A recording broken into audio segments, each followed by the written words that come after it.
ही दुधी भोपळ्याची थालीपीठं पहा ना, जितकी हेल्दी आणि पौष्टिक आहेत ना, तितकीच टेस्टी आणि स्वादिष्ट बनून तयार होतात. तसं तर लहान मुलंच काय, मोठेही दुधी भोपळ्याची भाजी म्हटलं की नाकं मुरडतात. आणि दुधी भोपळा आपल्या आरोग्यासाठी खूपच फायदेशीर आहे. त्यामुळे ही दुधी भोपळ्याची थालीपीठं बनवली की दुधी न आवडणारे, भूक नाही म्हणणारेही आवडीने आणि मागून मागून खातील. नमस्ते, मी सत्याच रेसिपी मराठी या चॅनलवर आपले खूप खूप खूप मनापासून स्वागत आहे.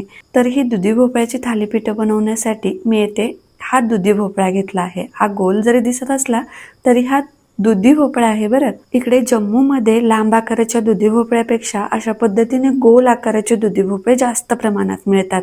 आता हा भोपळा पहिल्यांदा मी कट करून घेतला आणि आतील थोड्याशा बिया काढून आणि भोपळ्याच्या वरचं साल हे काढून घेतलं.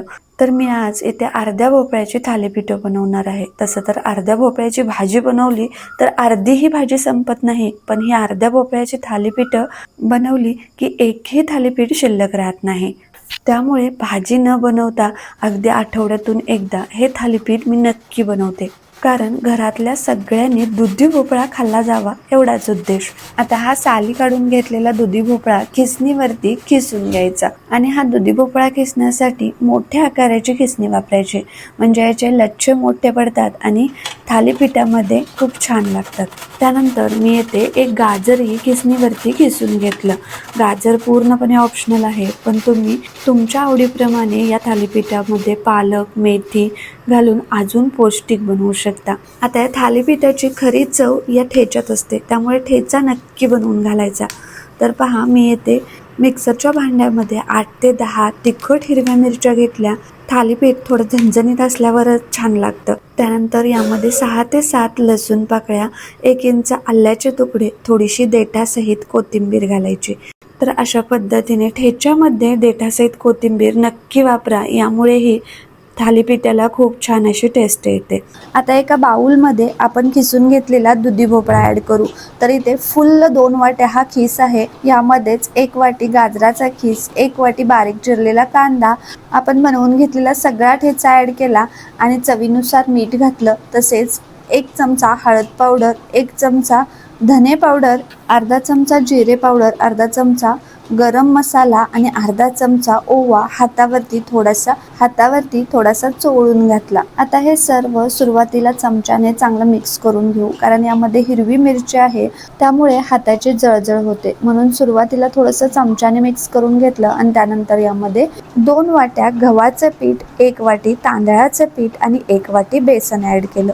तांदळाच्या पिठाऐवजी तुम्ही ज्वारीचं किंवा बाजरीचं पीठही वापरू शकता. आता दुधी भोपळ्यामध्ये भरपूर असं अंगचं स्वतःचं पाणी असतं, त्यामुळे पीठ मळण्यासाठी वेगळं पाणी वापरण्याची गरज नाही. तर खिसलेल्या या दुधी भोपळ्याच्या रसामध्येच आपल्याला हे सगळं पीठ मळून घ्यायचं आहे. तसेच या दुधी भोपळ्याच्या खिसामध्ये हे पिठाचं प्रमाण थोडंसं कमी जास्तही लागू शकतं.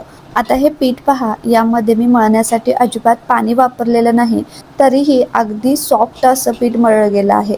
आपण चपातीसाठी जसं कणिक भिजवतो त्यापेक्षाही सैलसर हे पीठ आहे. तर पहा, पीठ जर घट्ट झालं तर थालीपीठं व्यवस्थित थापताही येत नाहीत आणि चवीलाही लागत नाहीत. त्यामुळे अगदी सैलसर असं हे पीठ मळून घ्यायचं.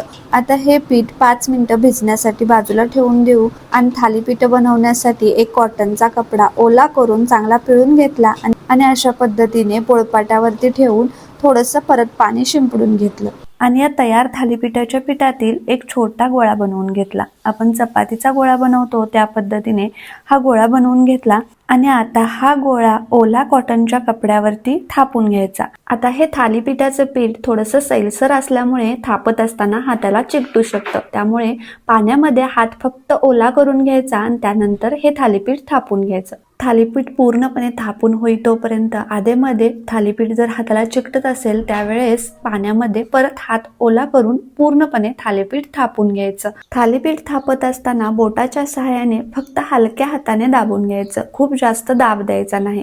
आणि हे थालीपीठ थापून झाल्यानंतर सर्वात शेवटी थालीपीठाच्या वरती अशा पद्धतीने पांढरे तीळ लावून घ्यायचे. यामुळे थालीपीठ दिसायलाही खूप छान दिसतं आणि चवीलाही मस्त असं खमंग लागतं. आणि त्यानंतर या थालीपीठाला बोटाच्या सहाय्याने अशा पद्धतीने 4 ते 5 होल मारून घ्यायचे. आणि आता हे तयार थालीपीठ अशा पद्धतीने कपड्यासहित पोळपाटावरून उचलून घ्यायचं आणि तव्यामध्ये हा कपडा उलटा करून अशा पद्धतीने थालीपीठ टाकून घ्यायचं आणि कपडा उचलला की हे थालीपीठ अगदी कपड्यापासून अलगद वेगळं होतं.